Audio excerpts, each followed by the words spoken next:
Oh, never mind. I just got. Goes, hey everyone, we're here. I don't know who's here, but we're here.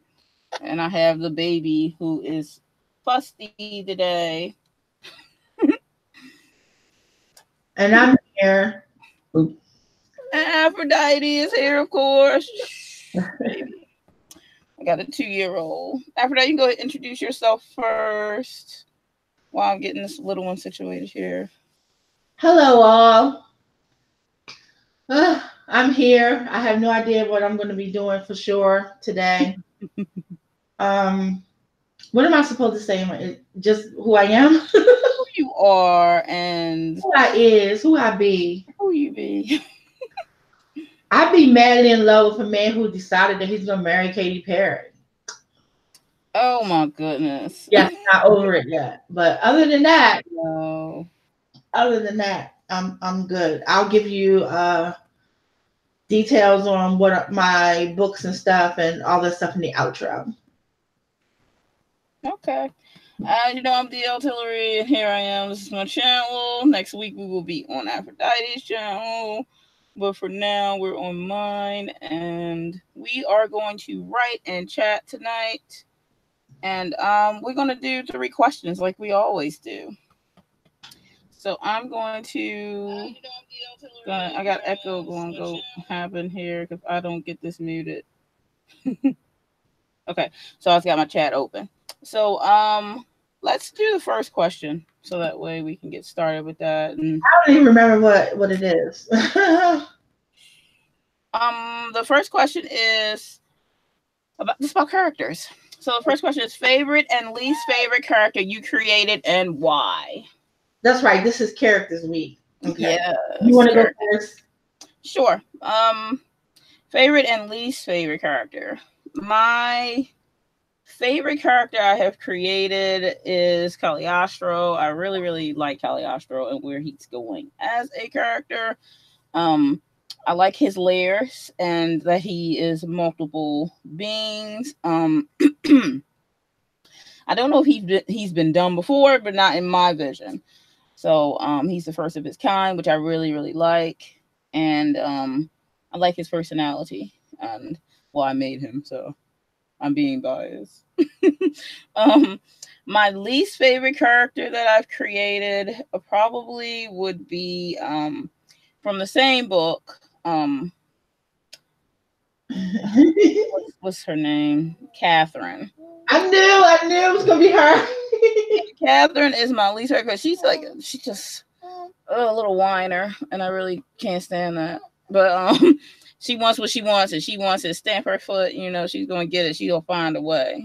She will find a way, and I can't stand that.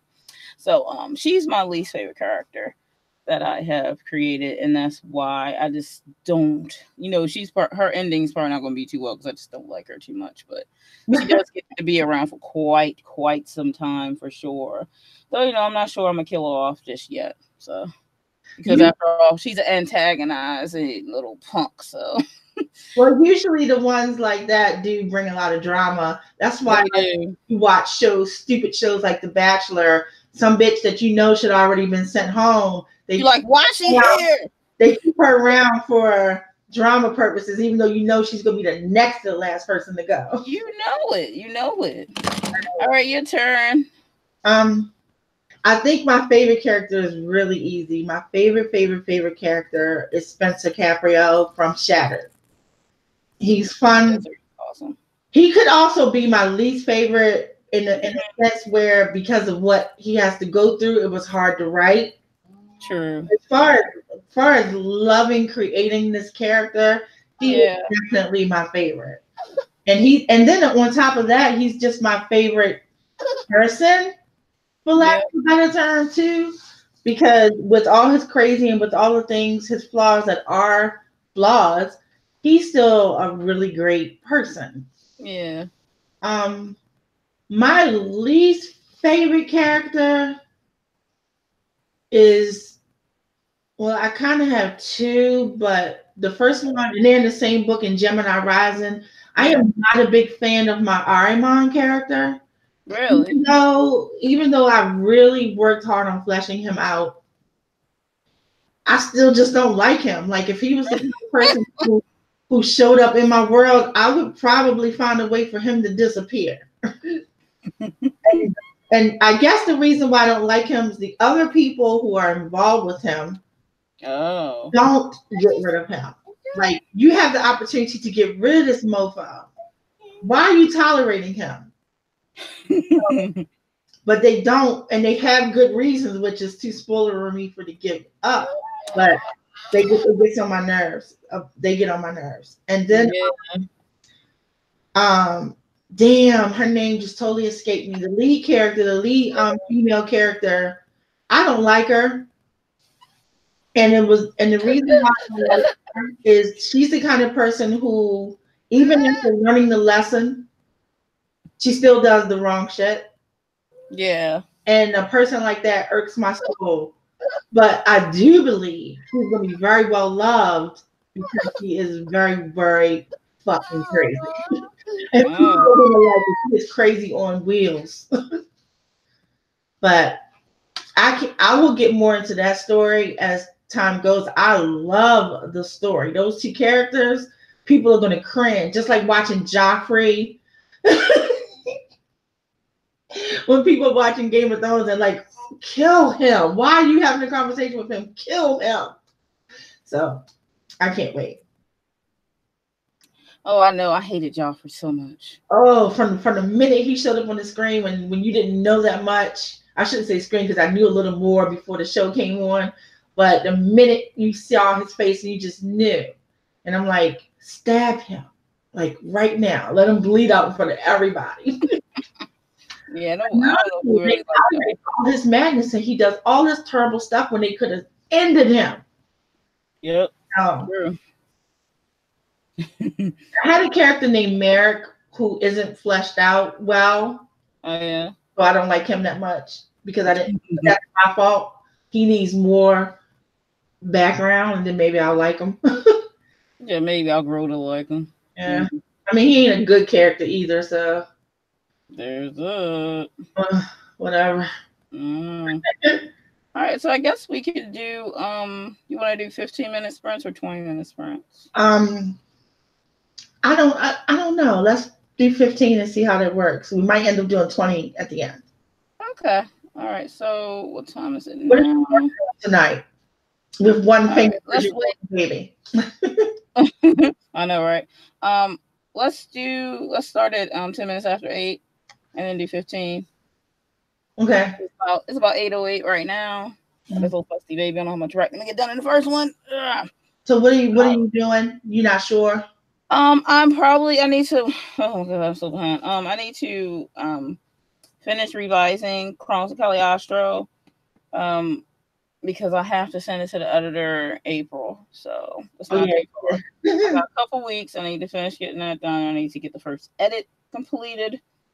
So I'm behind because this month has been very hectic for me. Baby getting sick, and my mom had to take her to the emergency room, and then her health, and then work, and then I'm it's just a tough month. I've just been kind of depressed because I have all this great stuff going on for me, all these good things happening for me, and I don't have anybody to share it all with. So kind of it just hurts. Yeah, I know. I feel it. I get you.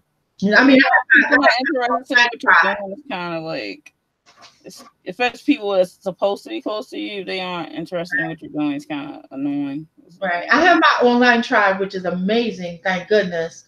But it still hurts, you know. Of course it does. Of course it does. Yeah, my son's going to take me out to celebrate the book. Yay. So, and I lost weight, so. Yay, that's always a plus. Yay for us. Weight loss. All right, so it's 10 minutes after. I know, baby. It's 10 minutes after we're going to start. I know you want to lay down. Shh. I'm going to lay you down. I know. You can scream. I know, baby. I got you. I do. I promise. So we'll go ahead and start this sprint. We'll be back in 15 minutes. I'm going to count it down. 3, 2, 1, and right. All right. All right.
Alrighty, we're back.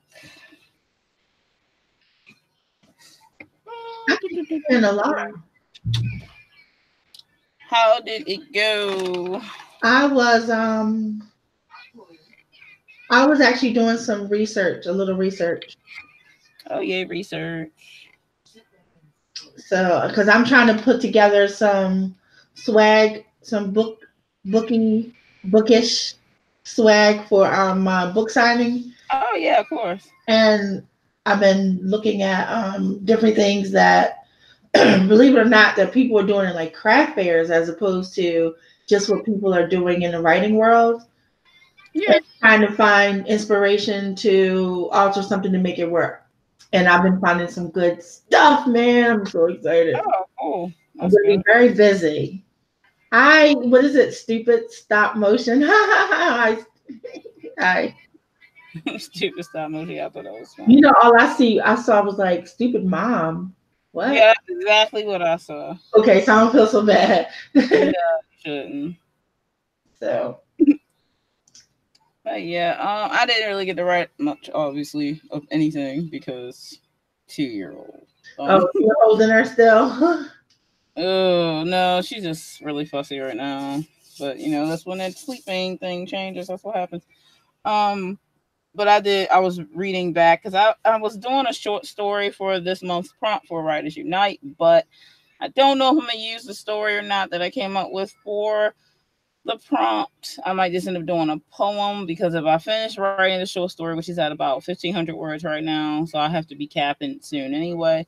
But if I do that, then I'm gonna have to edit it, and I have to edit it where I think it's good enough, and then I have to be like, Aphrodite, look over it and see if it needs an edit, and then I'll have to go back after you give it to me, and I'll have to edit it, and then like you have a cap on how long it can be. Yeah, it's 3,000 words, Matt. So last time I came pretty close. I think it was like 2,500. I think I came 2,500 something. That mine was last time. Myself and do something like that because I have horrible time with caps. The minute I hear cap, I know I can't do it. Yeah, I can do it pretty well, like because it works really well with horror. This one I'm writing is kind of a little bit more fantasy. A little bit of fantasy horror, I think I would say categorize it as. You're good. You're good with that stuff. I need to practice. Yeah, well, the prompts are pretty good practice for it too. The poetry is a lot easier for prompts, in my opinion. But horror works really well for the prompts. And this picture that they gave us this month it's just of like a forest with a path, and it has like step paths, and then it's like covered. It's just surrounded by wooded forest. Really pretty picture. But the story I came up with is called Lowell the Lost, and is about a supernatural being who was born from a woman, but his mother. It's end up being about his mother a little bit more too, but it's a romance as well. So the woman who's telling the story actually is the one that's in love with Lowell, and she meets him, and he's the one that attacks her because people start going missing on the path, and it's actually not him that's doing it, even though it would make sense that it would be him because he's like a supernatural being, and he doesn't look like you could trust him, especially with the first scene that you see him eating an animal in the forest. So, yeah, so you would think he'd be the one killing the people that's been going in the past, but it's really not him. So he actually saves her after she gets attacked, and then they have a conversation, blah blah blah. But so it's like a romance as well, has a romance subplot to it. So I wasn't sure if I wanted to use it, though it would go well. I just need to finish it real quick, wrap it up, and then edit it. Though I think it'll end up becoming a full-fledged story more than likely, which I can always finish it later. But I wasn't sure if I wanted to use it or I would just end up writing a poem for it because a poem would be like 2 seconds and that would be it. Yeah, I probably would have an easier time with a poem than I would trying to make it short. When I did encounters, that was killing me. That was killing me to make those short. You were killing people reading it too. They'd be like, "What's the rest?" Y'all just don't know what I took out. You said I took a lot of stuff out. I took out so much. Like that book is probably not even a third of what I wrote. Hey, it pull people in and they want to read all the rest of the story. So hey, it worked really well. Yeah, I'm gonna actually send out full versions of the stories to people who request them. I'm already getting requests for that, which is blowing me away. You shouldn't be surprised. I told you it was good. Like, so I'm going to send out full versions, and then I'm going to also publish full versions where they just stand alone stories. Awesome. Because that I'm telling you, that was killing me because I am the worst. And you're like, what? How many words did Encounters end up being? I don't remember. It went double what I planned on it being, but it still wasn't a lot. I think it was like 35. I'll tell you at the next break. So you be pushing it, like, girl. It's about to be over 40,000. It's like right. And my goal was 20. My goal was 20,000. Then I said, "Oh, I'll probably make 21 because I can't ever seem to understand what the word cat means." And I went way over that. Well, it's a good thing the word cat on those writing prompts aren't any like lower, because I probably wouldn't have been able to pull off. I would have really had to cut it, because when I did the room within, man, I was all of a sudden I was like, I had to cut it because it was over 3,000. See, and I was like, I'm gonna have to cut this back, but it's fine. It works for horror because you don't have to even give away as much stuff. You don't have to give away origins or lore or anything else. So. But at the same time, I'd rather have the problem of not being able to do the cats, like, than being I would short. hate to have the pad. So if I have you don't want to have the pad. Yeah, if I have a story that's 10 pages that's supposed to be 20, that would make me a little mad. But if I have 30 that's 20, I can.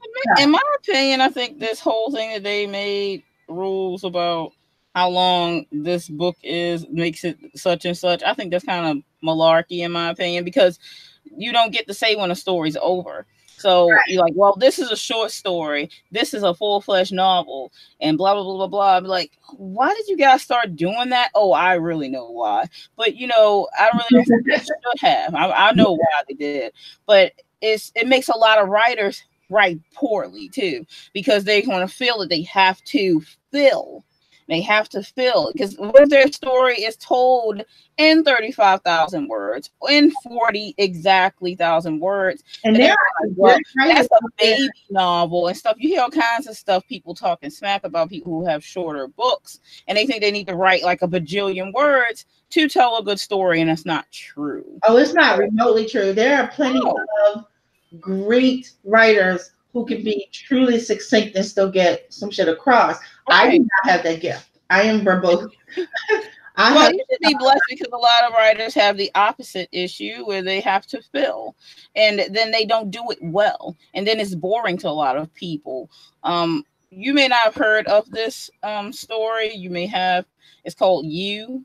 I forget the author right now. Yeah, it's a show as well. Yes, and it's a little twisted show and story. But in her book, it's very filler at the beginning.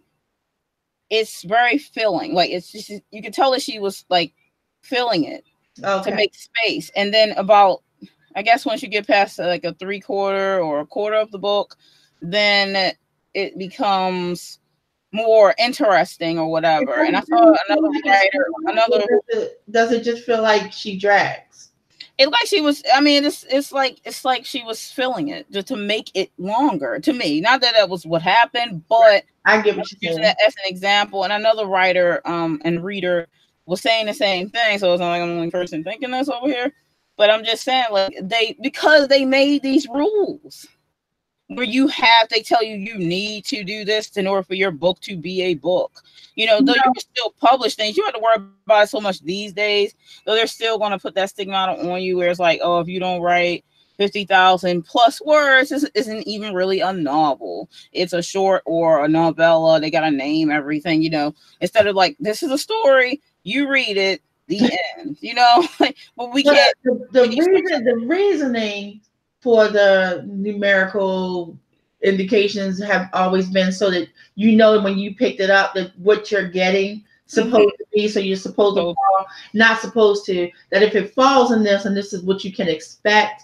But I agree with you. Like, I think it's all bullshit now. And the main thing with me is like, if your story can be told in 10 pages, then it is told in 10 damn pages. It don't need to be damn good. I'm just saying. Trying to make it 100 ruins a story that was good in 10.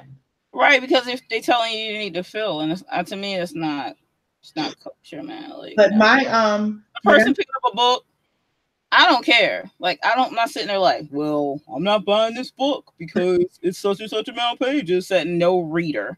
Like, if you're thinking about that and that's why you're reading a book, then I don't know what to tell you. Like, that's why you have great people like George R.R. Martin who breaks the damn rules, and I love it. Yeah, true, exactly. Like, who cares about all that? Like, gotta have like a bajillion words and stuff. Like, I have 100,000 word novel. I'm like, good for you. It doesn't mean it's going to be good either. Like, they act like it's like you need to have all these words to make a good story, and it's not true. Right.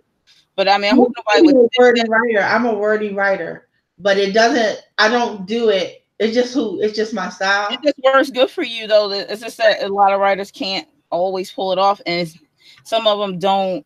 You know, they're not, instead of focusing on just telling their story, they worry about in the back of their head. They're like, I gotta fill this because then it's not even going to be a novel, and they're gonna say it's a novella. That is not me. And here's my other thing when it comes down to rules.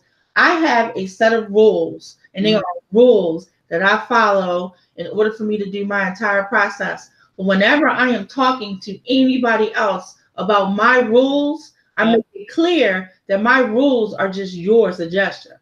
Exactly. Not tell people how to do shit. Exactly. I do my outline a certain way, and I do stuff a certain way. But even though I made a video series on them, I'm like, this is what you should do. And this is concrete. Well, guess what? It's concrete for Aphrodite. It is not concrete for anyone else. When I was out in the world, I always wrote stuff before I looked up how should things be written. But it's good advice out there. So I went out there and I looked, and I got good advice. I got bad advice, and sometimes the bad advice is good because you know exactly what you're not going to do. Like, oh, I can't stand up and type for 3 hours. That won't work for me because there is a writer who does that. And so learning and on a typewriter, dedicated typewriter. So learning what works for you is where your rules come into play. But as far as reading, anytime I read a book and it just irks my soul to the core, when they say you should do blah, blah, blah, you have to do blah, blah, blah in order for blah, blah, blah to happen. I just want to find the writer and choke them and then slam them and slam them again. Because what you should be saying rock bottom on is this is what works for me. Try it. Yeah. I found that this works and this is the best way to go. Try it. That should be the only concrete rule, is that everybody else's rules are just suggestions for you. Exactly. I have incorporated a multitude of advice that ultimately became my process. Yeah. But it's fine. Yeah. And if we have question number 2. Aphrodite came up with these questions. They're really good, actually. What is your process on character creation and building? Ooh, that's a loaded question, Aphrodite. It is.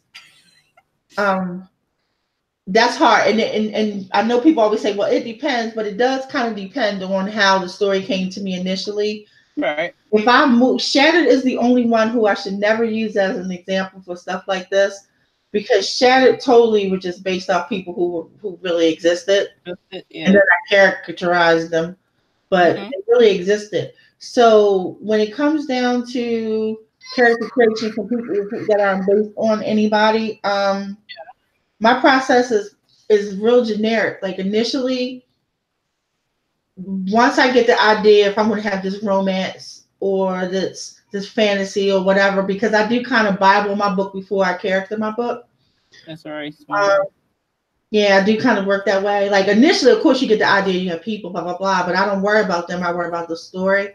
Yeah. And what I do with the characters is then I just build them from the ground up, literally. I decide how old they are on page 1.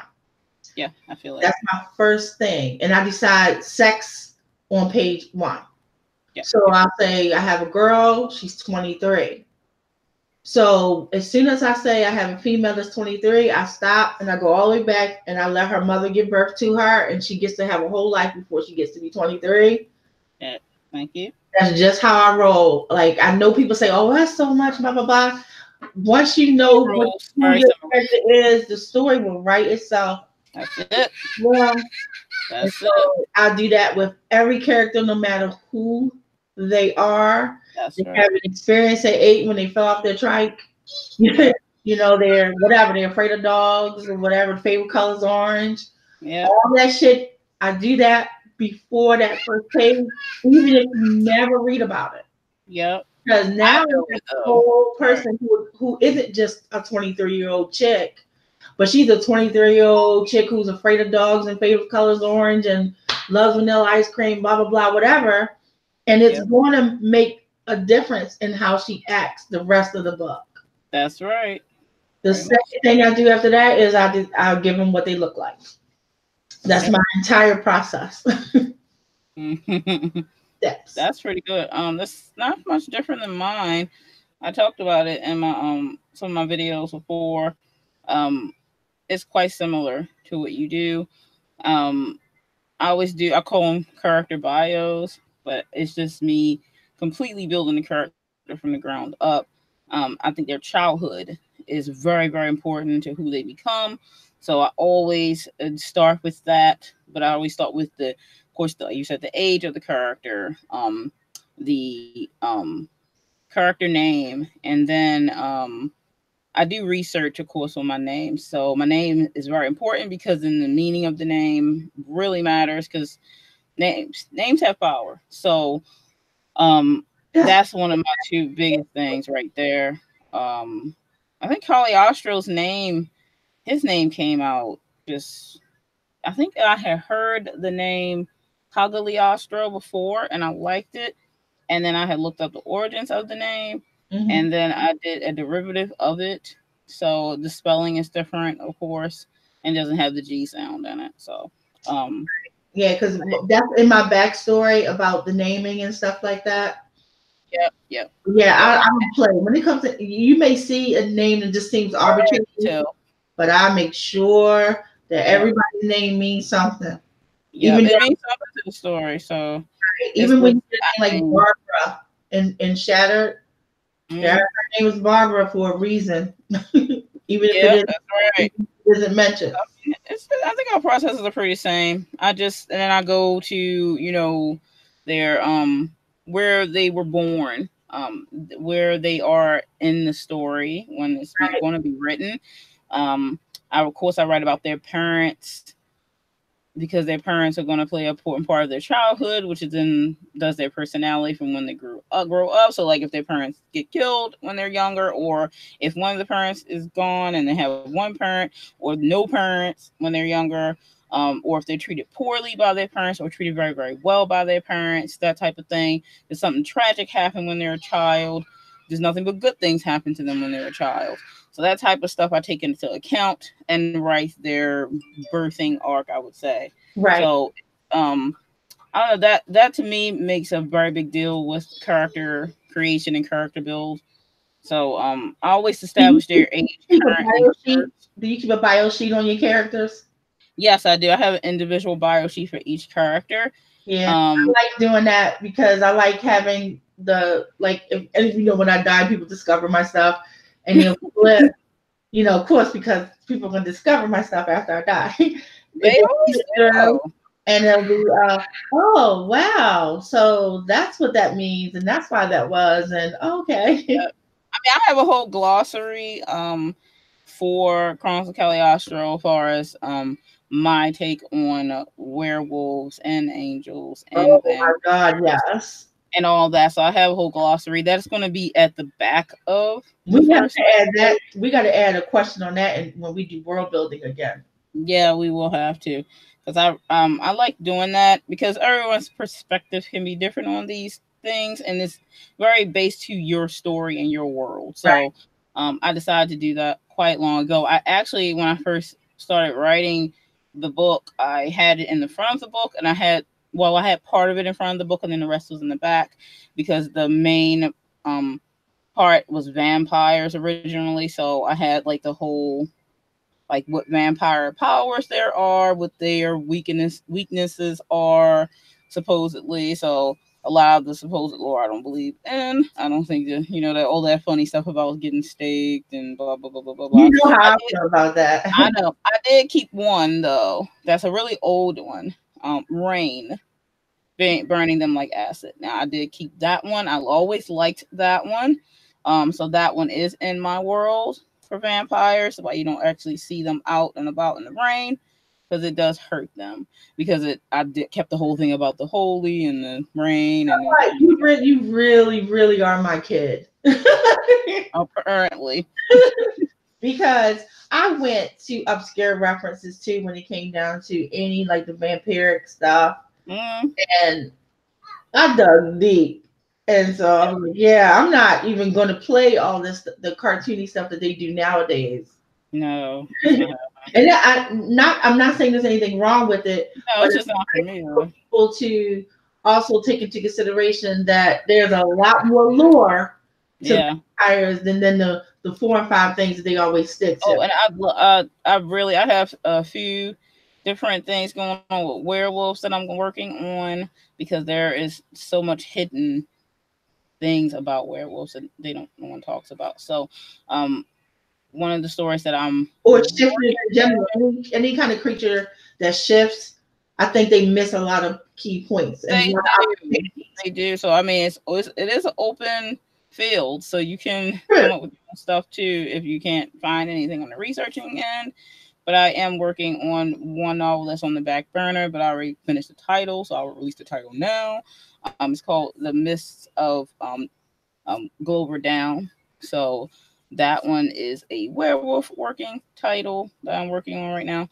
But I do werewolves, and I don't think there's enough werewolf stuff out here. I don't either, and I don't like the main focus of the brutality that is always shifted. Yeah, but the problem we already have right out the gate is that we have werewolves, and we have Luke Galay, we have the Lycanthrope, we have the shifters and the wolf, and that type of stuff. But they try to lump them all together in a lot of stuff nowadays, and they'd be like, "Oh, this is a werewolf," and it'll be a wolfen, or this is a werewolf, and it'll just be a shifter. I'm like, that's not the same thing. Stop calling them werewolves. A shifter is not a werewolf.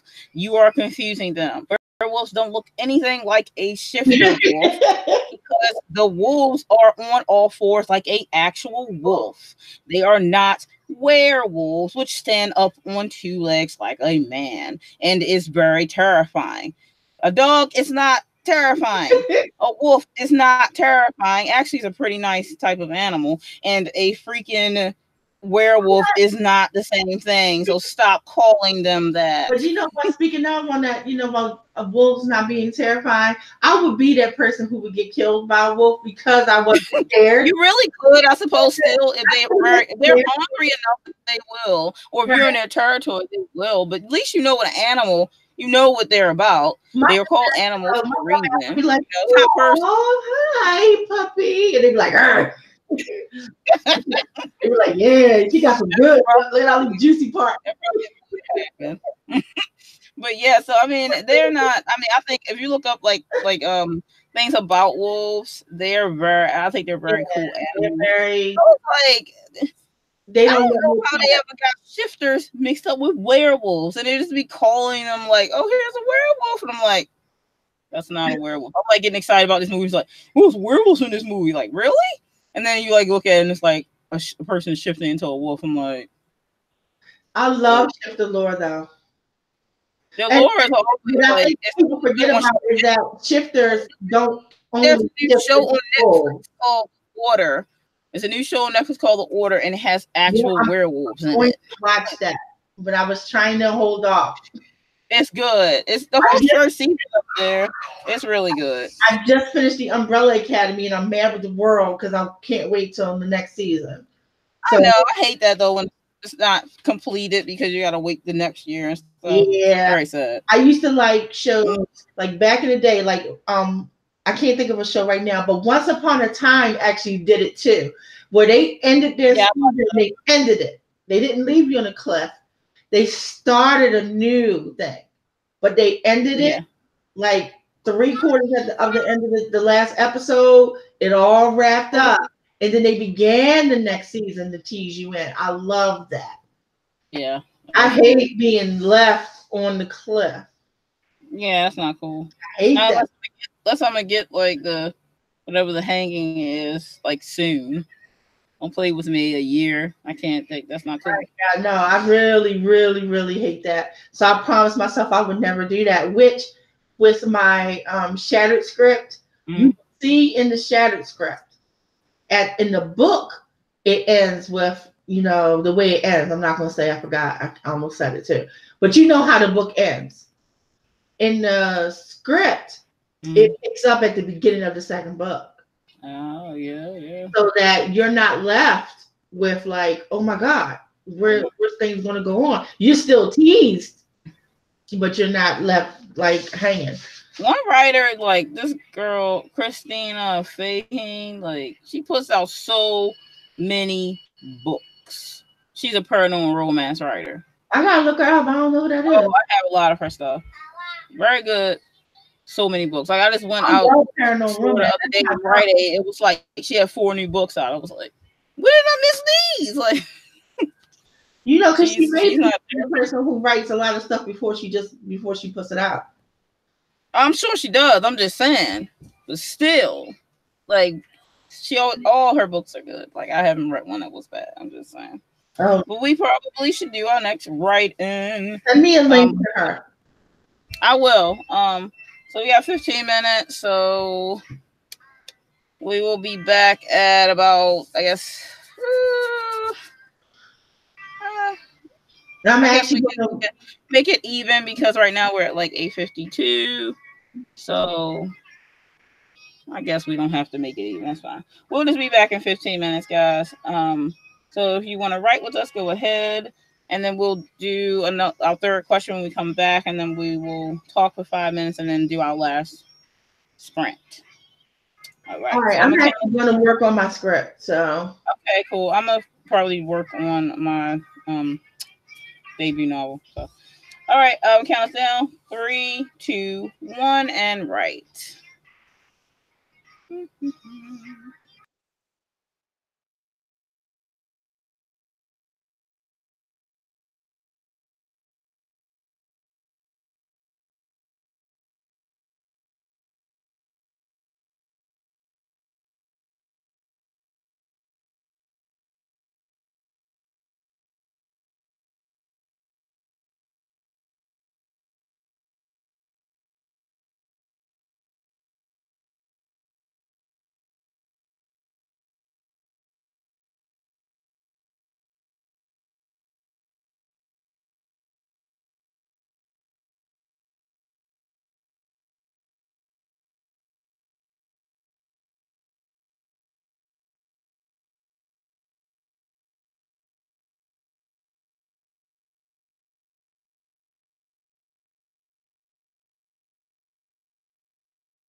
And we're back.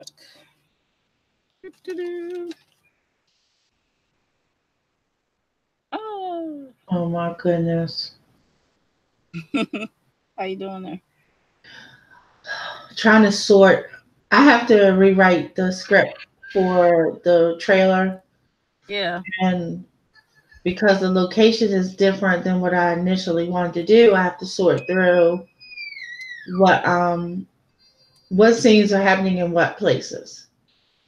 And it's hard because basically you have to pick and choose what you're going to use and what you're not going to use. And it's hard to decide, for me to decide, because I'm a crazy person, what not to use, because I want to use everything. So I'm trying to basically work out the key scenes that I know that are happening no matter what, and then trying to figure out how much time I have left to get other pieces that I could possibly incorporate. And it's a struggle. Yeah, sounds like it. You can do it for me. I'm going to give it to you. You do it. This will be like, this is the only reason this is hard for me is because it's taking what would have been 2 hours worth of a screen. Huh? She closed the door because she mad at me. Oh, baby. What would be 2 hours in a screenplay, I have to make it 2 minutes. And we have established I don't have that gift. So I'm having a hard time. All right, hold on one second. I'm going to go see what this child doing. No problem. So what I've been working on, and just for a few seconds while we have them, is my book trailer needs to be filmed. And I had a script. It was all ready to go. It was all worked out. Everything was perfect. But then I lost the location. So because I lost the location and have to get a different location, that just means that all of the stuff that I've worked out has to be reworked, which in and of itself isn't the hardest part. The hardest part is now, because of the location, I have to switch to different scenes. Because initially, most of the stuff that was in my script happened in the domiciles and the dorms, you know, of where the students stayed, not the school. There was only like 1 or 2 scenes in the school. Now I have to switch it to where it's majority school-based with no dorms, and it's driving me crazy. Now, I can alter some of the dorm scenes to have happened at the school, but anybody who would have read the book is going to realize, like, wait, that didn't happen in the library, you know. So it would be that kind of a situation. So I'm back and stuff. That's basically where I'm at, and just trying to figure out what I'm going to alter, what I'm not going to alter, what I'm going to leave alone, what I'm going to try to figure out, what I'm just going to not use. I was telling everybody while you were gone my script process for the shoot. Yeah. I do have boys finally. That's good. I don't have boy pictures to show you who for the main cast yet because I haven't seen them. Oh yeah, I know you gotta go. You gotta do castings for them too, though. Well, what I'm gonna do is since I need just a bunch of pretty boys, whether they can act or not. I talked to my AD, and he's working on a project with a school of the arts, a local school of the arts. Okay, you probably don't want me to say the details on that.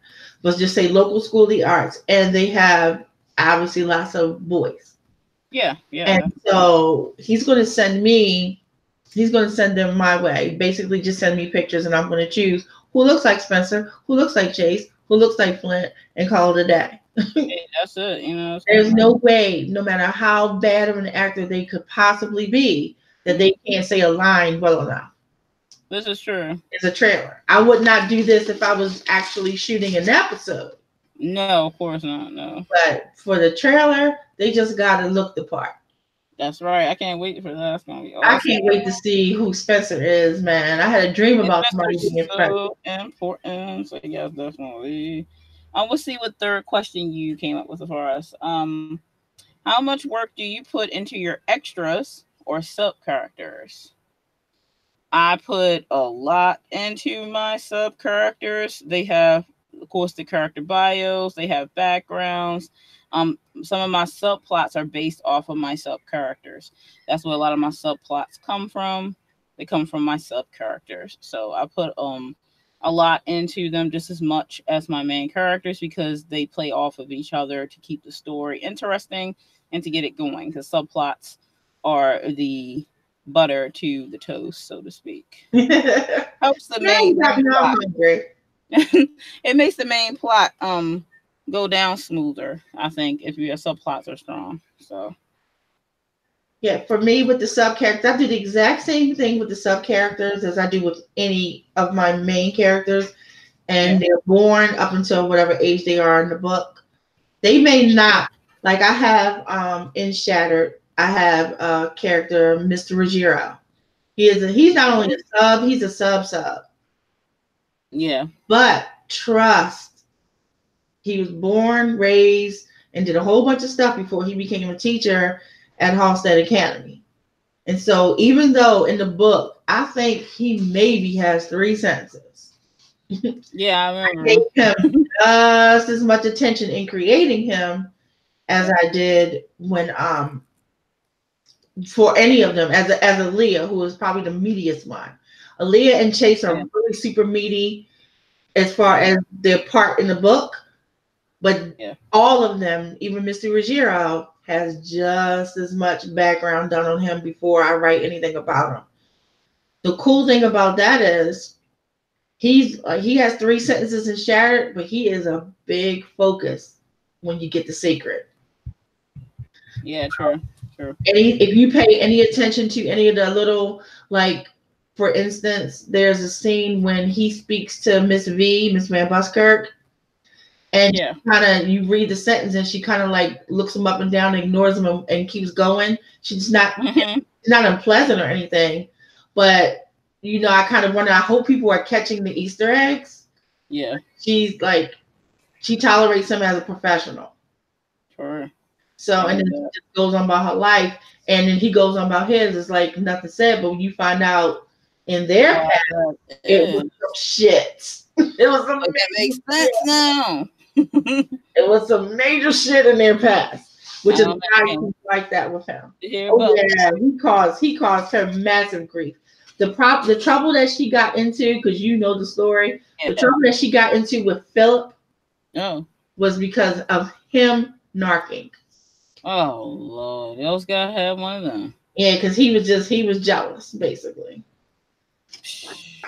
He wanted to be with her, and she didn't want to be with him. So you know how guys are. If they ask you out, that thing that's on your Facebook. Yeah, my brother gonna go out with me. No, I'm seeing somebody, and then you're a whole bunch of names. All of a sudden, now you're an enemy. So that's basically oh my God. I literally had this dude who was this guy. He's really, really good looking, Italian guy from Italy. Who was in town, and he's like, "Oh, I'll take you to dinner," and blah blah blah. And all this, I'm like, "No, thank you. I don't know you, so no." That's because you have good sense. No. Yeah, and then he goes like, "Well, keeps asking." I'm like, "No, we can be Facebook friends, but that's about it." And no. So then he goes like, "I get called a bitch and this and this and that," and then like, "Oh, you're not all that anyway." I'm like, "Whoever said I was, bye." Yeah, you a lie, bitch. I'm all that and some then some. Yeah, I'll be done in a minute. But look, the closest I came to that, because that doesn't really happen to me that often, and that's mainly because I'm a hoochie. So I'm just being honest. If said Italian guy said, "Hey, Aphrodite, you want to go out?" I'm like, I'll probably be naked like 10 seconds. Back there waving at you. Huh? You see my mom dancing at you right now? No, it's not on me. Wait. It'll catch up. I'm on a different screen than you are. So I'll be like, I don't went out. Oh, I see her now. She's so crazy. so hard. Oh my goodness, she's so shy. She needs to work on that. But the closest I came to that was when I was a teenager, and it wasn't even that I'm being asked out. The person was like super inappropriate, and I guess they expect me to respond to that bullshit. And because I said no, then I was a dyke. I was all kinds of things, you know. Oh, if you don't want me, then you must like girls. I'll never get over that whole thing. No. But my favorite thing is you can insult me like that, because I don't think there's anything wrong with people's sexuality. So when someone says that to me, I would go, I would like a girl over you. Yeah. Yeah. Like, just so you know. I don't like that. Dude, I kid you not. Like, I was working at GameStop at the time. And in GameStop, I could dress in any of my attire I wanted to, so I always had my golf stuff on. Mm-hmm. And I dressed up every day. This is how I am when I go out. And so I would get a lot of guys saying stuff or whatever, you know. And I'm a gamer girl, too, so I play games. I know what I'm talking about. I love games, which was weird for them. Apparently, they were like, oh, well, how do you look like this and you play games? It's weird to us or whatever. Yeah, people I get him a lot. Yeah, right, like that meant anything. And then this dude came in one time. Him and his other friend. The dude was a black guy, and then his friend was a white guy. And then he was like saying blah blah blah blah, and I was like, no, I'm not interested, blah blah blah. And then he kept going, and I was like, I only like Japanese guys. That's what I tell him, right? I only like Japanese guys. That's not true. I like all kinds of dudes, right? And so he was like, really? Well, blah blah blah. And I'm like, dude, oh no, I'm good, right? And then he's like, okay, so him and his friend leave. He got a Japanese friend. He sent his friend in.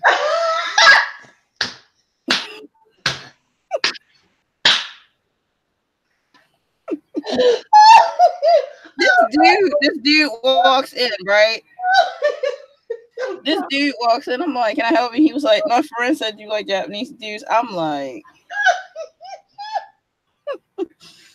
y'all all get out my store right now. All of y'all get out of my store. Don't come back.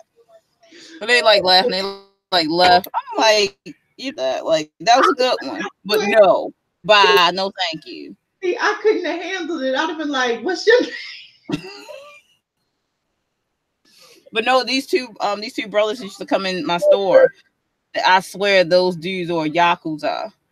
What? Like, they so like, but no, they were like not that kind of Yakuza with the suits. They were the other kind. Like the two brothers, they were twins, and they both wore cornrows like Geit did one time. I was like, where my fan? They were cool though. They gamed a lot. They were cool dudes. They were cool dudes. But now at GameStop, you get a variety of people coming in there. They look like Geit too, man. It was dangerous. No, see, I look. They be smiling at you and shit. When it comes down to pretty much. They be smiling at you with their pretty faces. Like, stop. I could look. I was walking. I'm in Dundalk now. We don't have a big Asian community in Dundalk. We just don't. Oh, that sounds like Westminster. There's no. My ass was walking. I don't know. Oh, I remember what it was. Gerald was looking for a house. She was looking for a new place. Mm-hmm. So me, Kim, and Gerald, we're all driving around and getting out the car, checking out houses and stuff. And girl, God, please forgive me, because he couldn't have been more than 20 years old. But this boy walked past me. That first when he was coming, we all know I'm blind, so I can't see his face or anything, but I could see that frame that he was working with and all that hair that he had, and he was coming towards me. I'm like, oh, this boy got a lot of damn hair, and it's jet black, and I love jet black hair. So anyway, he starts walking. So just today's girl, yes, and taller than me, which is again like, come on, I'm almost 6 feet tall, so he was taller than me. And then he got close, and I saw him, and you would have thought that I turned 12. You would not have thought I was old enough to be that boy mama. And I froze, and I was like, damn, out loud. So he kept walking, but he got like 3 or 4 feet away where I felt like he knew he was safe. And then he turned back around and he looked at me, then he looked me up and down. He said, damn. Girl, it took all my strength to get my fat black ass back in that car and not follow him to the house he was going to. Now you about to get raped, my boy. You don't even know. No, he was all look. He was he was about to get. I'm just saying. Apparently, he was. He was friendly. But I was like, and I had to catch my. And then Jarrell and Kimmy just look at me and they go, shaking their head like. But they were 100% right. And it's like they shaking their head at me, and I was like, "Did you see him?" I'm just saying because I didn't imagine that, right? Like, because I know my imagination, I conjure shit, and they were like, "He's 20, get in the car." So what? I'm like, I didn't make his age. I'm like, he's legal. He's legal. Can I get in his car? But exactly. Yeah, I don't have the really good gift, and the only reason that I don't act on my ridiculousness because I'm a coochie in spirit, not in body, is because I freeze, because I turn 12. It's because I go, and then the people are like, "Are you okay?" Like, don't make them touch me. You are in the danger zone. Keep going. That's the only reason why. I thought you were going to have a conniption fit when we had the convention last year and the African wedding was going on. All those men came walking. Girl, you think I didn't? Did you see that one boy I followed? I was like, I'm going to jail. I followed him. I followed him. I followed him back and forth until he finally saw me following him, and then he started casing the my booth area. So I'm like, it worked. You bad. Oh my Lord. I need help. I need help because all I could think about was the whole time was like, better not get me alone. It's your fault then. You can't blame me. What happens after that? Oh my God. Make it clear I'm a dirty old woman. Yeah. No. All right, we should do our last sprint. I think we're at 9:26 right now. So just over the 25 minutes after 9. So we'll do our last 15 and then we'll come back and do our closings. Right. Well, wait a minute. 15. What he says, let's do 20 and then do 10 closing out. And then that'll end us. Okay, that's fine. That'll give us, closing at like close to 10 so you can go do what you gotta do. Yeah, you already know that. Mm-hmm. All right, I'll count us down. 3, 2, 1, and right.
And we're back.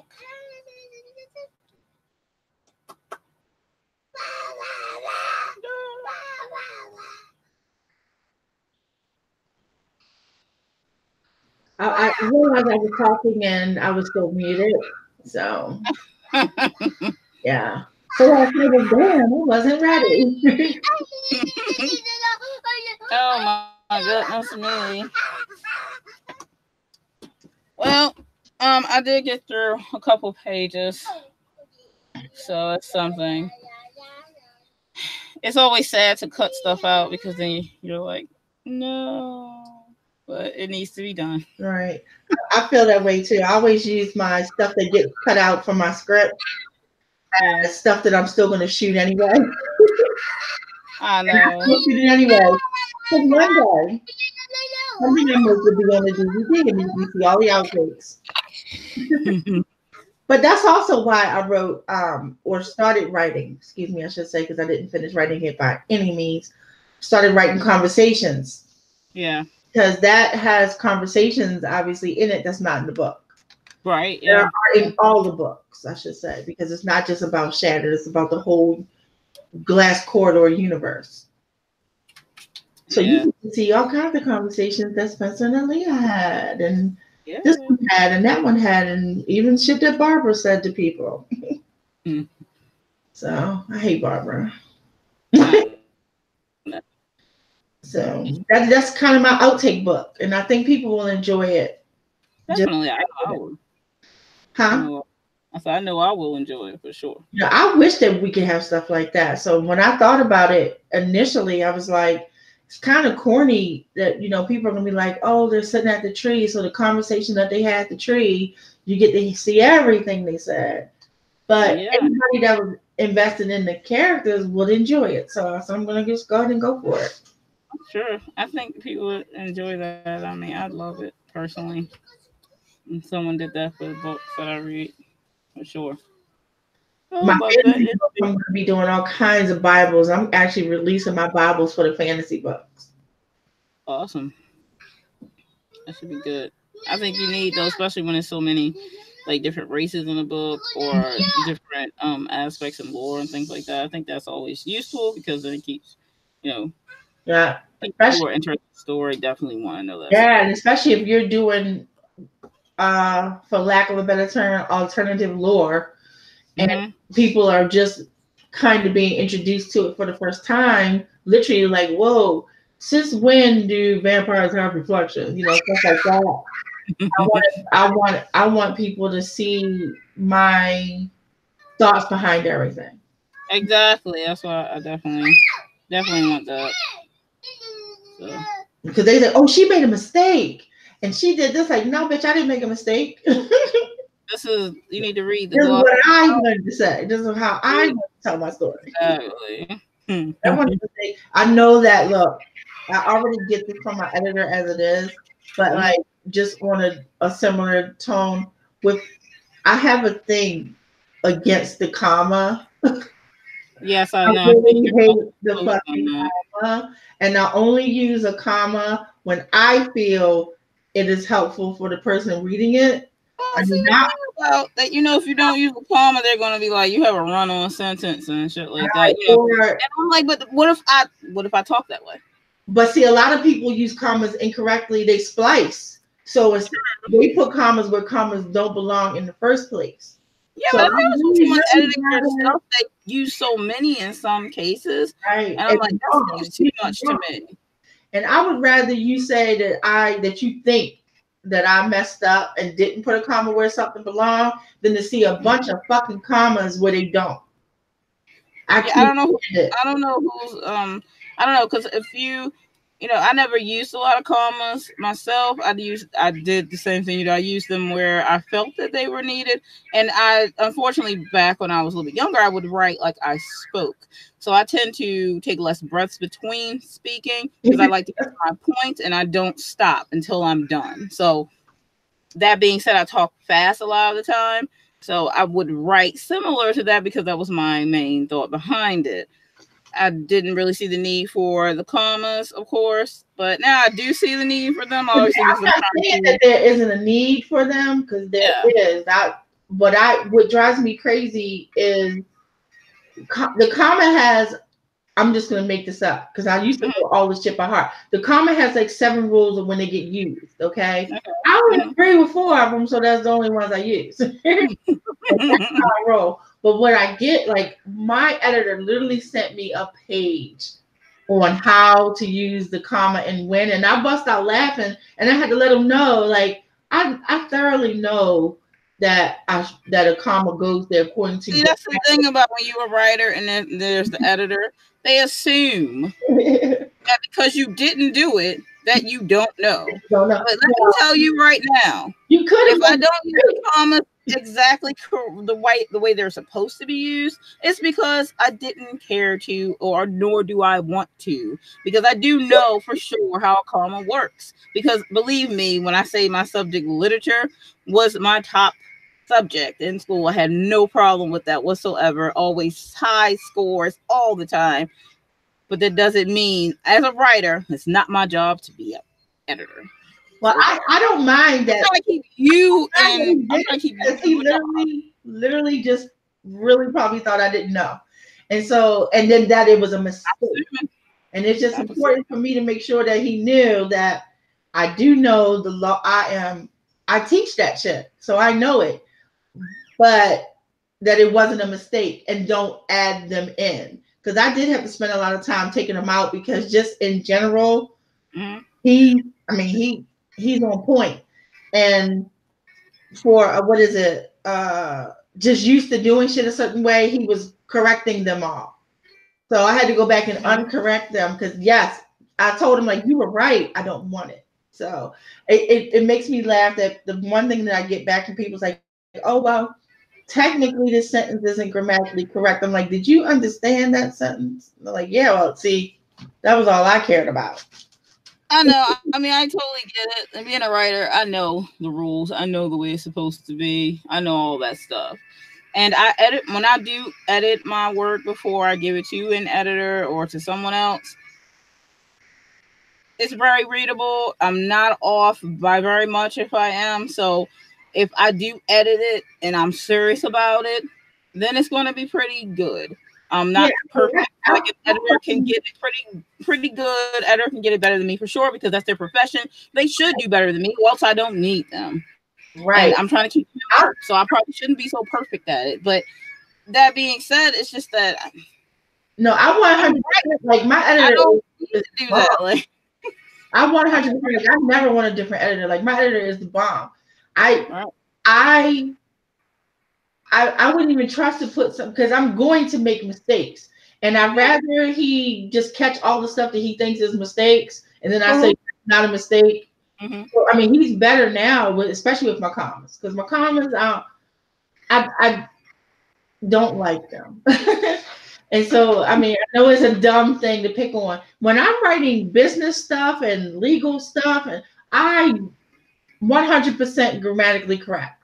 My punctuation is 100%. When I'm telling stories, though, don't look for it. It is not a mistake. I'm just saying, in most cases, people, the thing about them wanting to have it exactly perfect in a book for grammar and things of that nature, most people do not speak grammatically correct.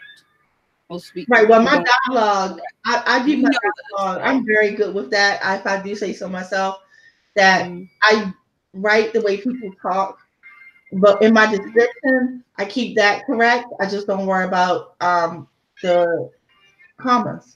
I just don't. I'll put a comma where I think it needs to be. I guess what I'm really trying to say is that I personally believe that the comma is overused when it isn't necessary.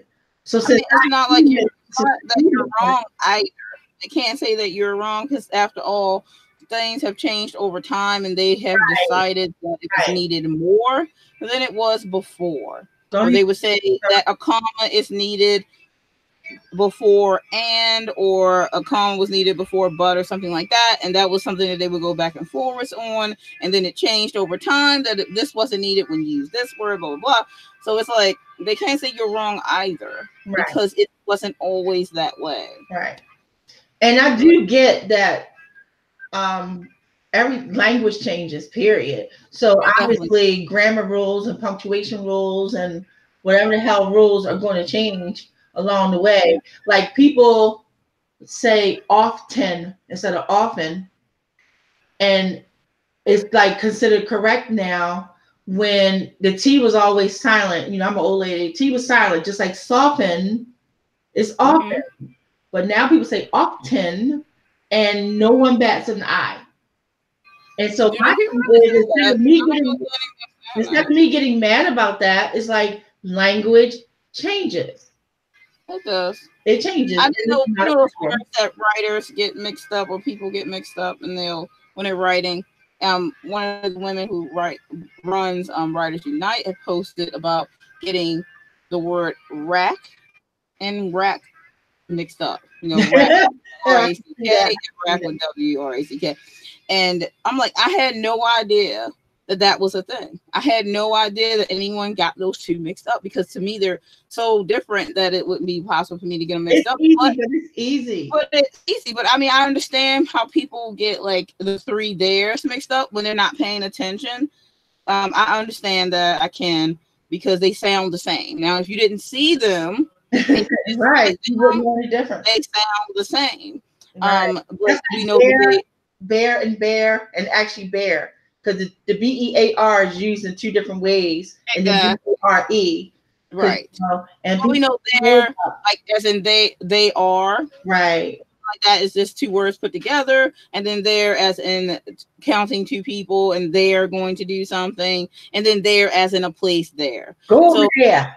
Right, over there. We know that, but some people just get them mixed up, or they'll just use THERE in the place of THERIR. They'll use that instead of, maybe by mistake or just not thinking about it. People, I hate when the grammar police come in and try to attack people because they didn't get some grammar. Like, go away. That's what I say. That's a mistake that can easily be corrected and doesn't need to be an argument. I can't stand when people do it. You're not the grammar police, so there's no such thing. Go away. You're being annoying. Stop being like, if someone has a typo or something and someone freaks out, be like, oh my God, this person blah blah blah because they didn't have blah. Or when we're in writing groups like on Facebook and someone will ask a question and their English may not be good, or they are English speaker and they forget a letter or something has a typo, or they don't make a complete sentence right. They're like, instead of answering the person's question because they obviously knew what they were talking about, if you just decipher it a little bit, if you don't want to answer, just don't answer it if you feel that they didn't speak correctly. But don't come insulting people because it makes you feel like a better person or a bigger person or something, and be like, oh, well, blah, blah, blah, and bring up their typo instead of answering their question. Oh, I lit into this one bitch. Yes, I did. I called her a bitch because she was.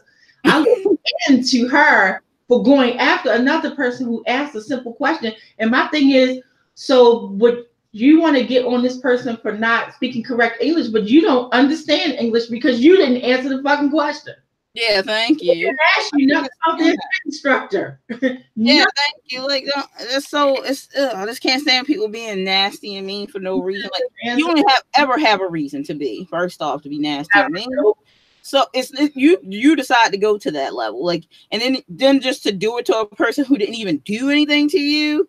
No, okay, like, right. No. And the person was asking a question. That one dude posted, and he was like, how do you start writing, right? And then he didn't pronounce it, like he missed a word or something because he's not an English speaker. But I knew what he was saying. So people were answering this question, and this one dude on there like, well, put a sentence together first, right? I'm like, why don't you just go ahead somewhere else? Like, if you have nothing to offer, I think better than fucking this. Like, just move on. Like, don't act like you better than somebody because you can say his sentence all the way correct. Like, I'm sure you don't say certain words right. Maybe you say mill instead of male because it's not a mill. I don't know what a mill is. So, bye. Like, no, anyone can nitpick and because I am so guilty of not being able to pronounce words because of my speech impediment. Like I have to work so hard. So what? People talk different all the time. Like, why you gotta be an asshole and try to point that out or something? Like, why are you doing it? We know you have a motive and an agenda because every person does. Right. Okay. You're people. So you're doing it to either get attention or you're trying to be an asshole because to make yourself feel better. And you already think shitty of yourself deep down because you know you're an asshole. So don't try to belittle people just so you can sound like you're the better person because you really have no control in your life whatsoever. So you got to find this one little teeny itty bitty little thing over here to pick on because you have no control in your life. And that's all the control you can find. In the groups that you and I are in similar groups, and I've seen people in the group that there's always the same 2 or 3 people who don't have anything nice to say ever. And then all of a sudden, all they ever do is come up and say that shit. Get a life. You're gonna talk about one girl's name, but I can't stand her with a passion. And she's always talking about everybody else and then wonders why nobody wants to be on her channel. And I'm like, stop putting people down in the community. You are trying to be a part of. Get a damn clue. Like, how would you expect anybody in your community, which you are a part of, to give a damn about you if all you do is put down people in your community? Thank you. Like, she devoted like a couple months of her channel to talking about other people in altitude. Who do you want to waste your time on that type of But under the guise of I'm being a critic and I'm just being honest. Well, you know what? You don't need to be a critic. That's a choice, and you can be honest inside your damn head. Then I'm sorry. Stop trying to stop trying to confuse honesty with the truth because they're not the same thing. She to me, everything that she said was petty, and that's how it didn't make a difference whether it was true or not because she was being petty. And I'm like, when your book comes out, talk about your book. And stop putting down other people's books, because if you don't, I will say it again, and this is the last time. I will never understand why people take the time out of their life to spend so much energy on putting something down. If I don't like your book, I'm going to pick up another book. I'm going to move on. I don't have to like your book, but if I don't. There are plenty of books I don't like, but you think I'm going to sit over there and review them because they're like, well, I'm trying to tell people, I'm trying to inform people this book is crappy. I'm like, crappy to you don't mean that it's crappy. Yeah, and it could be crappy. I could agree with you. But the problem with that is too subjective. It's no proof that this book is crappy. True. There's no proof that this movie is crappy. There's no proof at all. It's no proof. And okay, I'm just gonna say it, I don't like Stephen King's the book. I don't like it. I don't like it. I like some other Stephen King stuff, but I don't like it. A lot of people I've heard say that they like his short stuff, but not his novels. They like his short stories, but they don't like his novels. I heard that a lot. I've not read anything by Stephen King except his book on writing, which was great. Yeah, I have that one. It was great. Yeah. It's nothing like his writing, but I don't know. Stephen King can write anything now and it just be taken as the best thing ever because he's Stephen King and he has a name now. So once you get to that stage, it doesn't matter what you write. Yeah, but okay, but you hit the nail on the head. You're 100% correct. Like, you don't like it, you don't like it. But that's it. Like, I just don't like it. But I've seen people like, oh my God, this is my favorite book I've ever read in the world. And of course, me over here in my brain, I'm like, how in the hell is that possible? Right. But you know, they can like it if they want to. It's not for me. Like, I just can't get into that. So. And I just wish people would say that as opposed to on page 6. But I don't understand a person like that. Be like me making a review of it, and I don't like it. It's stupid. Don't do it. Like, why you do that? Well, you do book review, blah blah blah. Why? I'm sorry. I don't see the whole point of make a whole something you can't stand. I've seen it. It's different when you have like, oh, I like these 3 things and I don't like these 3 things about this book, and this is the score. No, you'll get like and then rant book and tearing it apart. My opinion matters because I'm so perfect. That's how they come off. It's really that's how they come off. And like, well, you better be careful with that, because if you do that and then your book comes out, someone's going to tear it apart just because you probably did that. The one person that I'm talking about literally had the book in her hand, and she was like going through, and then right here on page 67, she said so and so and such and such, and that's just redundant, and that's stupid because blah blah blah. And then like, wow, really? You know why she really did that review? Is because she wanted people to click on her damn channel because it was a popular book that everybody was digging, and she wanted to have a negative review on it for the clash. I don't like clickbait. Like, take that somewhere else. It was so I was so mad and disappointed because I've been watching her channel for a long time. I was like, did she really just do that? And then when I saw all the comments and people like, yeah, I'm glad you said it because this and the third, and I'm like, y'all really didn't have anything else better to do? Seriously? No, they didn't. I'm like, bye. I literally know. I'm gonna take that back. I literally did give her one more chance, and then the next book she did the same thing. Oh, brother. Oh my god. Super Villanova said like Jenna Moresti. So I hate to say it, but she literally copied Hunger Games. I didn't really get that, but like actual lines from the Hunger Games books and her Sabers Champion. I don't know. I don't know how fair that is because, to be honest with you, like if I said a sentence like, and then they walk into the woods, you might find that sentence in like 500 other books. True. So, I mean, you can pull apart anything really, and with writing, with people in general, you're always going to get something that's similar. And if it's something that a person, let's say people didn't like something or they did like something, if a book comes out that's similar to it at all, then you're going to remember that, okay, this is that thing that I don't like, or this is the thing that I do like, and this is like this. That tends to happen. It's just how the brain works with that. That if that one time you don't remember something, that's the one time you will remember it. Rather it's to hate it or to like it. And then this thing that happened was similar. I did hear someone else say that about it when they said, oh, she copied this thing from 50 Shades of Grey in her book. So that's the same thing like you're saying over where you said it's like Hunger Games. They said someone said, oh, 50 Shades of Grey. She literally copied this from 50 Shades of Grey. And she was saying that she doesn't like 50 Shades of Grey. And I'm like, okay, well, that's cool, like if that's what happened, but it's just because you know about 50 Shades of Grey and it does seem similar. It's just that it's kind of hard to write something that doesn't exist at all or some similarity, and sometimes people are influenced by things that they read. So, being a writer and a reader, it could just happen. That's just how it is, though, unfortunately. I totally wrote encounters based on fairy tales that everybody would know. Yeah. And there's lines in it, like in the Red Riding Hood part. I was crafty, but it was still, you could pick it up when she's like his big eyes and the big hands and all these other stuff that was going on. Classic right there. But I mean, it happens. I mean, if someone doesn't like something, that's similar, like, pick it up.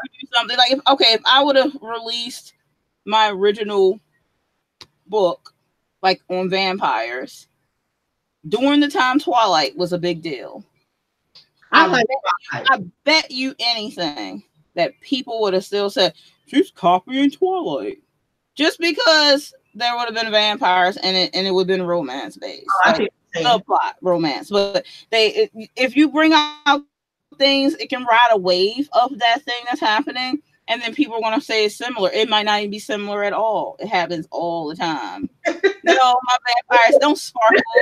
Actually, that thing about vampires and their skin sparkling is not her doing it. Was not the first time.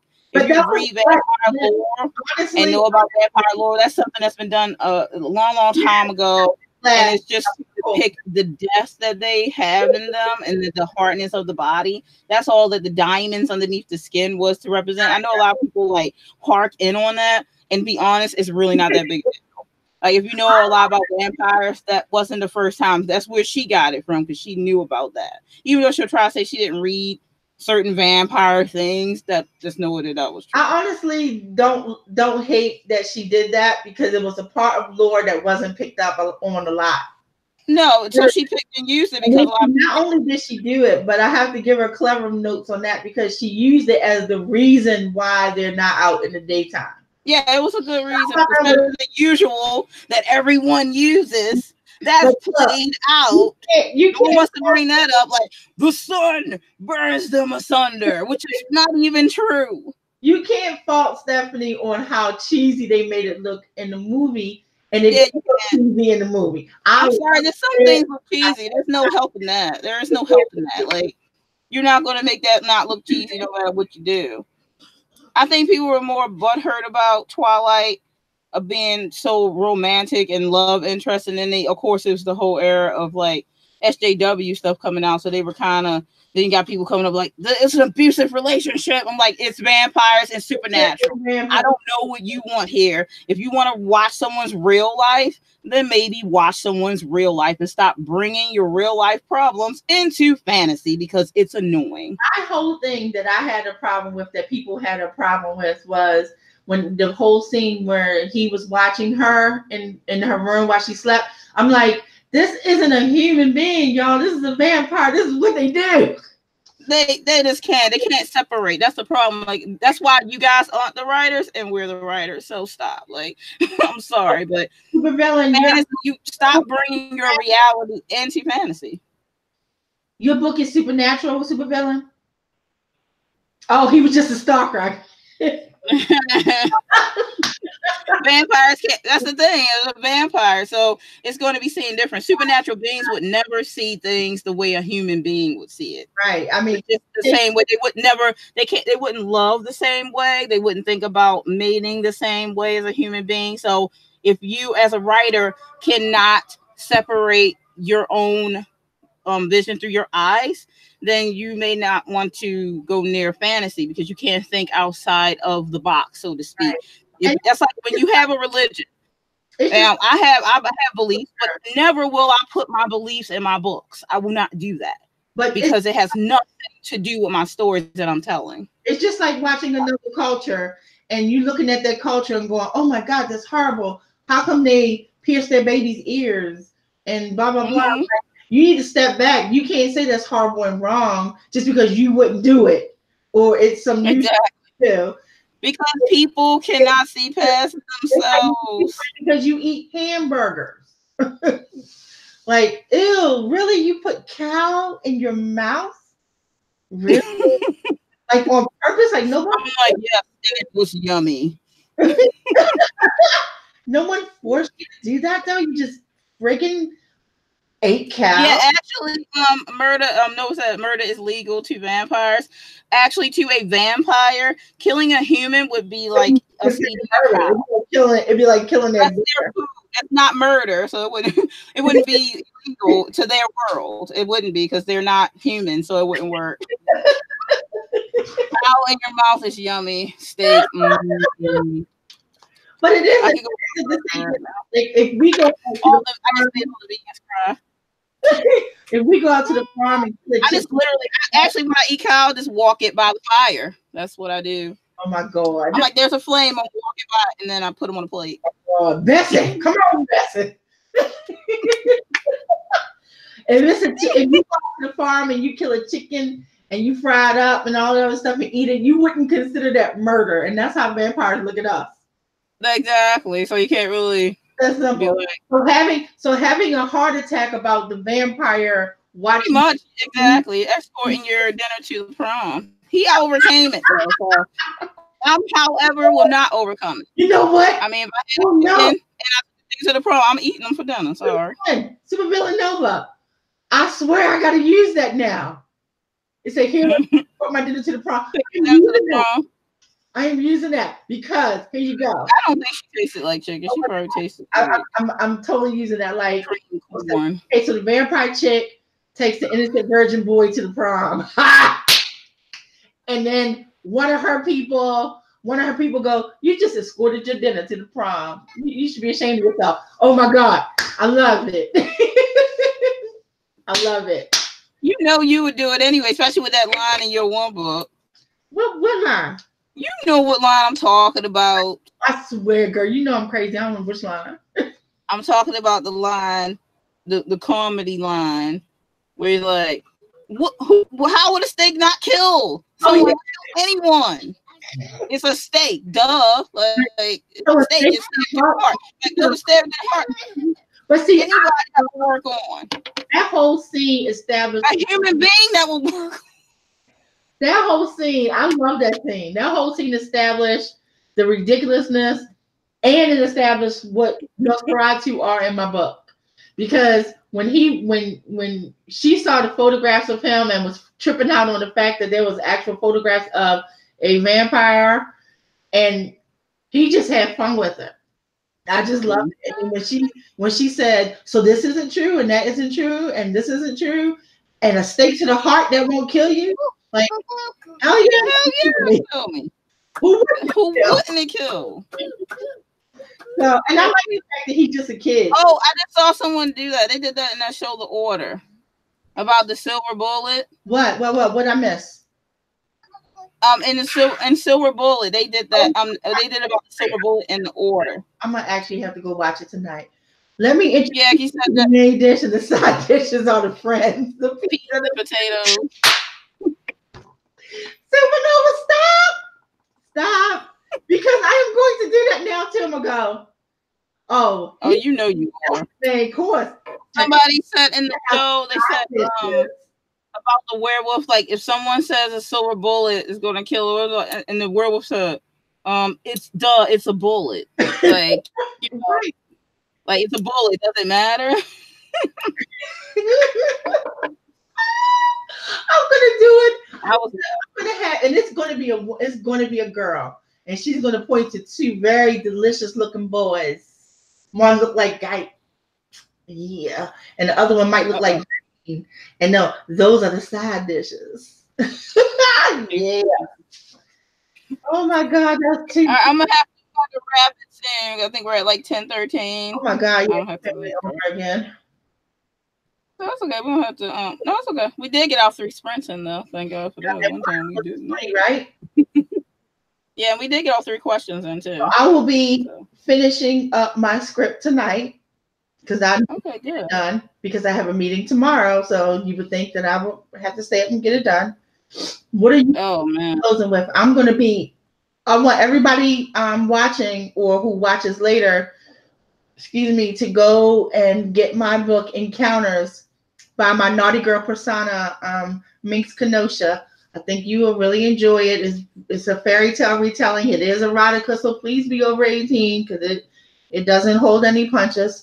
And looking forward to getting shouted out there to you guys. That's all I have. Okay. I will make sure that I put Aphrodite's links below. I did not get a chance to early because my keyboard is on the spritz there, so I'm going to use my tablet to put those in there. So please look for the link for her book. Will be down there right after this rolls.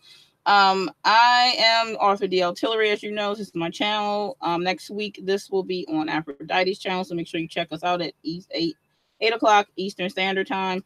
We sometimes run at 10 o'clock or maybe a little over 10, depends. I'm working on revising my debut novel and have it done by April because it has to go to my editor. The cover is not done yet. I found a cover artist, but I actually have her finishing up some cover art for one of my Angel series, and I have another book that I had her do. So she's finishing. I'm finishing up payments on those and on the cover for the entire series. DL, your artist for Cagliostro is the one who did the Angel covers? No. Yes, it's her. Yes. People ain't ready. Yeah, I know.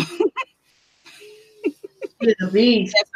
I picked her because she's really, really good. And I have another cover that I got from her too. So she gave me a really good deal on all 3 for the whole series. So I'm gonna have her do that for me, and I should be starting payments for that probably around June, and then I will have the covers in a couple months after that, and I'm so excited. Then the editing is Cagliostro will be in the hands of my editor probably Should be like the second or third week of April, and then she takes a couple months to get all that done, and then I'll have it back probably.